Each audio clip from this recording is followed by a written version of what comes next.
This boy and girl coming home from school look quite content with life. And why not? They're looking forward to an important date, dinner at home with the family. What's the matter? Doesn't that sound exciting to you? Well, to them it's a special occasion, as it has been ever since they sat down to dinner in high chairs. Why should they feel that way about something you take so completely for granted? Well, let's see if we can find out. First of all, daughter has changed from school clothes to something more festive. Dressing a little makes her feel and consequently look more charming. Even the table takes on a special air.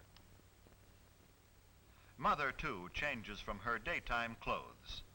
The women of this family seem to feel that they owe it to the men of the family to look relaxed, rested, and attractive at dinner time. Brother is spending an hour before dinner catching up on his homework. He has plans this evening. Perhaps that explains the telephone call. But he won't spend a lot of time on the phone either. When there are several members of the family to be considered, it is not a good idea for one member to monopolize the phone. And it is never good to allow telephone conversations to interfere with studies.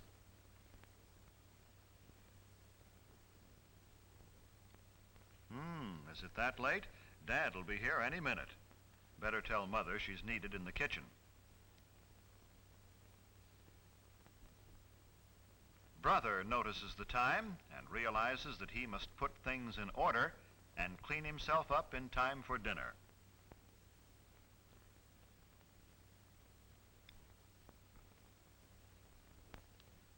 Hello there. Junior is always in a hurry, particularly for dinner. But first there's a cleanup job to do on this young man. Brother takes it upon himself to help share Junior's responsibility for keeping their room in good order and keeping Junior in good order too. Punctuality is stressed in this household. By that I mean hair is combed and faces and hands scrubbed before the boys come to the table so they won't delay the meal.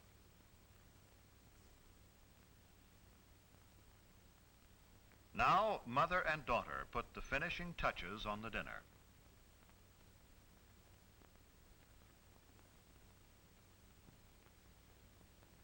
Father, too, looks forward to this date with the family. He has had a hard day at the office, and in his briefcase are some contracts which must be looked over tonight.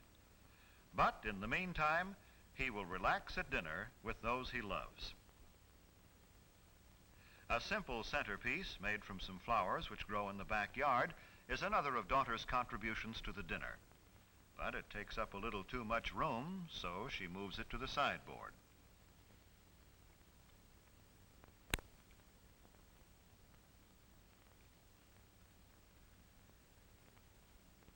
These boys greet their dad as though they are genuinely glad to see him, as though they had really missed being away from him during the day and are anxious to talk to him. This is the time for pleasant discussion in a thoroughly relaxed mood. They don't pick this time of the day to spring unpleasant surprises on Dad. If they have disagreeable news, they'll postpone the discussion until another time. And this is no time to dun Father for a raise in your allowance, new clothes, or argue about other financial matters. Ah, dinner time. Yes, Mother, Junior remembered to clean up.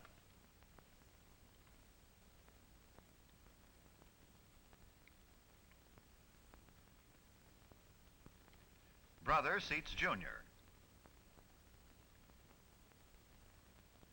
Then helps Mother to her chair as he would his best girl.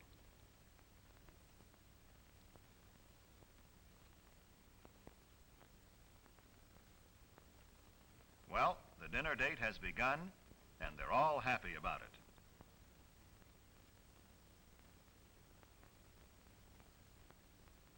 Many families throughout the country observe the custom of saying grace at mealtime. It is always treated with reverence and respect.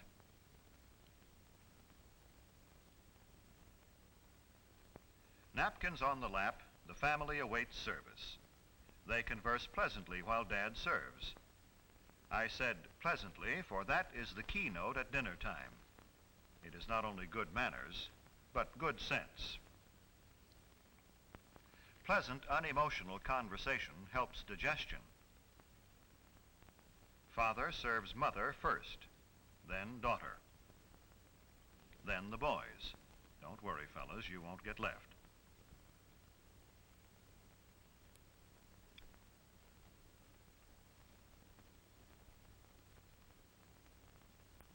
Help cut your meat, Junior?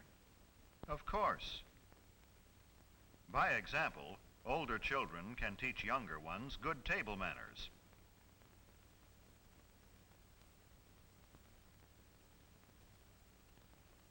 No one starts eating until Father has served himself.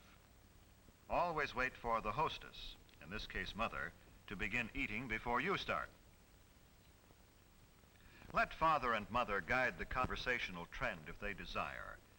After all, they made all this possible and may want to talk over their day with each other. Tell Mother how good the food is. Maybe Sis rates a compliment too. It makes them want to continue pleasing you. Well, all this is good general advice, but there are some specific don'ts. Maybe the family will demonstrate for us. Don't monopolize the conversation and go on without stopping. Nothing destroys the charm of a meal more quickly. To say that the rest of the group is bored would be a gross understatement.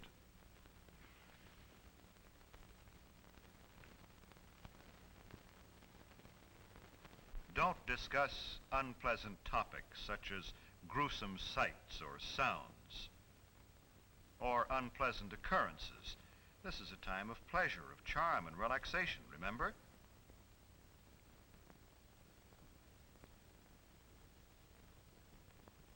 Don't make unkind comparisons about your standard of living.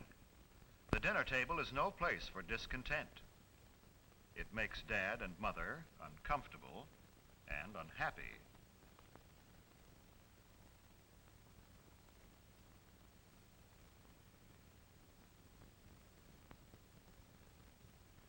Don't insult your brother or sister with offensive remarks about friends. Arguments, harsh words mean tension and distress for everyone.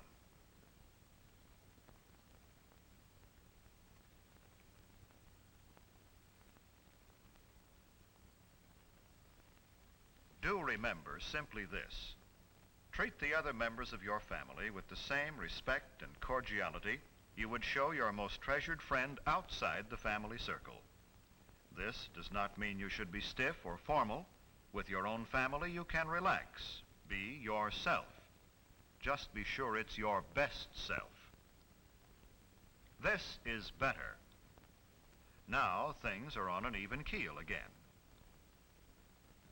Now we're ready for dessert. Most families don't have maids, so Mother needs help with the serving from the kitchen. Son says Mother has done enough. Watch him play butler. The removal of dishes from the main course and the serving of dessert set the stage for the conclusion of a thoroughly pleasant meal.